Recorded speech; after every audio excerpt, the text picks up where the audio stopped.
ஒரு ஊரில் 2 நண்பர்கள் இருக்கணும். 2 பேரில் ஒருத்தன் ரொம்ப சோம்பேறியானவன், ஒருத்தன் நல்லா உழைக்கக்கூடியவன். அப்போ அவன் என்ன செய்வான்னா, ஒருத்தன் எதுவுமே செய்யாமல் எனக்கு நல்ல நல்ல ஒரு விளைச்சல் வேணும், எனக்கு ஒரு நல்ல பணம் கிடைக்கணும் அப்படின்னு நினச்சிட்டு இருப்பான். இன்னொருத்தனுக்கு வேணும்னா ரொம்ப உழைச்சி தான் எனக்கு நிறைய பொருள் வேணும்னு நினச்சிட்டு இருப்பான். அப்போ ஒருத்தன் நல்ல வேலைக்கு போய் கஷ்டப்பட்டு நல்லா சம்பாதிப்பான்.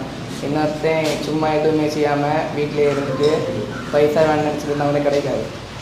அப்போ அவன் திருட்டு செஞ்சு நல்லா ஒரு கள்ளத்தனமாக பணம் சம்பாதிப்பான். ஆனால் இவன் முயற்சி செஞ்சு பணம் சம்பாதிக்கிறனால அவனுக்கு கையில் நிற்கும். ஆனால் அவன் திருட்டுத்தனமாக செய்யறனால அவன் இந்த கையில் ஏறியது நல்ல தப்பு செஞ்சதுனால அவன் கடைசி வரை அவன் ஒரு திருடனாட்டே இருப்பான். முயற்சி செஞ்சவன் நல்ல நிலைமையில் இருக்கும்.